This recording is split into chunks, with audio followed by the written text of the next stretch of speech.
अध्यक्ष महोदय, मैं आपको हृदय से धन्यवाद देना चाहता हूं। सबसे पहले मैं माननीय मंत्री महोदय जी, मैं आपको शिक्षक जो सरकारी स्कूल में शिक्षक हैं उनमें और प्राइवेट स्कूल में शिक्षक हैं, उनकी दोनों की गुणवत्ता, आपसे मेरा आग्रह है कि शिक्षक की गुणवत्ता को जब तक आप समय समय पर 3 साल, 2 साल, 4 साल, 6 साल के अंदर 3 पीरियड के अंदर उसका एग्जामिनेशन या उसकी ट्रेनिंग पीरियड को आप नहीं लेंगे तो सरकारी स्कूल के जो बच्चे हैं वो बेहतर भविष्य उनकी सुरक्षित नहीं होगी।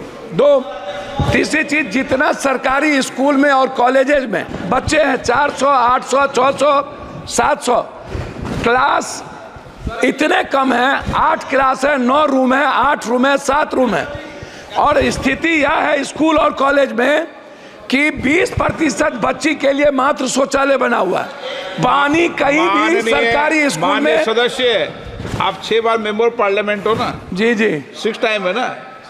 अब स्कूल का क्लासरूम तो उसका राज्य देखेगा, केंद्र देखेगा? नहीं, मैं वो नहीं कह रहा हूँ। मैं केंद्र पर आरोप नहीं लगा रहा हूँ अध्यक्ष महोदय, नहीं लगा रहा हूँ। मैं क्या कह रहा हूँ, मेरा वो है, मेरा कहना यह है कि जो बिहार या देश की जो सरकारी स्थिति है, आप सबसे ज्यादा बिहार कोटा में बिहार जाते हैं पढ़ने के लिए, आपको पता है अध्यक्ष महोदय।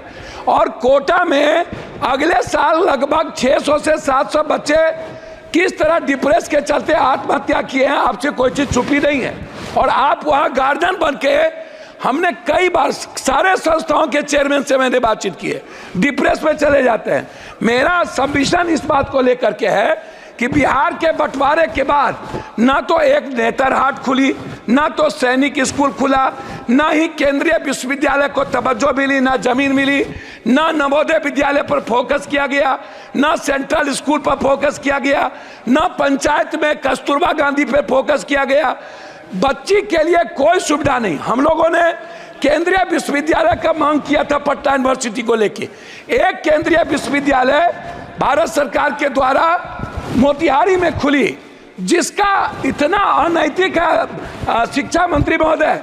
मैं चाहूंगा कि हर परिस्थिति में वहां के जो विश्वविद्यालय के वीसी है उनकी पूरी कदाचार की जांच जो मोतिहारी है उस पर, और पटना केंद्रीय विश्वविद्यालय को बनाने का मेरा आपसे आग्रह हो। एक पूर्णिया कोसी सीमांचल का पूरा दूसरा उपराजधानी, मैं पॉइंट पर दूसरी उपराजधानी है मेरा, मैं 2 मिनट में खत्म कर दूंगा अध्यक्ष महोदय, थोड़ा दूसरी उपराजधानी है। क्या आप केंद्रीय विश्वविद्यालय बनाने के लिए पूर्णिया कॉलेज को आप देखे हैं? दूसरा चीज है डीएलएड और बीएड। लगभग सरकारी कॉलेज में डीएलएड और बीएड को आपको खोलना चाहिए, क्योंकि शिक्षक को बढ़ाने की जरूरत है। उसमें हम कस्बा में और जगह चाहते हैं। इंटर कॉलेज को हम चाहते हैं रुपौली, और साथ साथ हम चाहते हैं कोढ़ा। इंटर कॉलेज हमारे क्षेत्र में सबसे ज्यादा कम है, उसमें हम आगे आपसे आग्रह करेंगे। आंगनबाड़ी पर आपसे आग्रह यह है कि आंगनबाड़ी के बारे में एक सोच बन गई है कि यहाँ अत्यंत पिछड़ा दलित आदिवासी खिचड़ी खाएंगे, आगे वो चले जाएंगे। आंगनबाड़ी की सेविका की ना तो उसका क्वालिटी है, ना कोई क्वांटिटी है, ना उनकी तनख्वाह बढ़ती है, और ना ही बच्चों को आने का कोई सुविधा है। मेरा आग्रह इतना है आपसे कि जो बच्चे जाएं, जो कॉलेज के बच्चे हैं लगभग कोचिंग के लिए बाहर जाते हैं, क्लास से बच्चे चले जाते हैं, स्कूल के बच्चे खिचड़ी खाने के बाद 80% चले जाते हैं, वो नहीं पढ़ते हैं। कॉलेज के बच्चे नहीं पढ़ते हैं, वो कोचिंग में चले जाते हैं। ये जैसे डीपीएस है, डीपीएस पर हाई कोर्ट ने कहा है, लास्ट कर रहा हूं, हाई कोर्ट का आदेश है डीपीएस पैसा बहुत ज्यादा लेता है, उसको रोक लगाया जाए, नहीं लिया जाए। डीपीएस के जो संस्थापक हैं वो लगातार गलत कर रहे हैं। जैसे अंत में अध्यक्ष महोदय एक सेकंड में खत्म में बात खत्म करिए तो अध्यक्ष महोदय एक सेकंड यूपीएससी, बीपीएससी या एसएससी का जो एग्जाम होता है, एग्जाम के बाद उसके जो रिजल्ट है वो 3 महीना 4 महीना बाद क्यों? इससे बच्चे के भीतर डर है कि हमारी हेराफेरी होती है।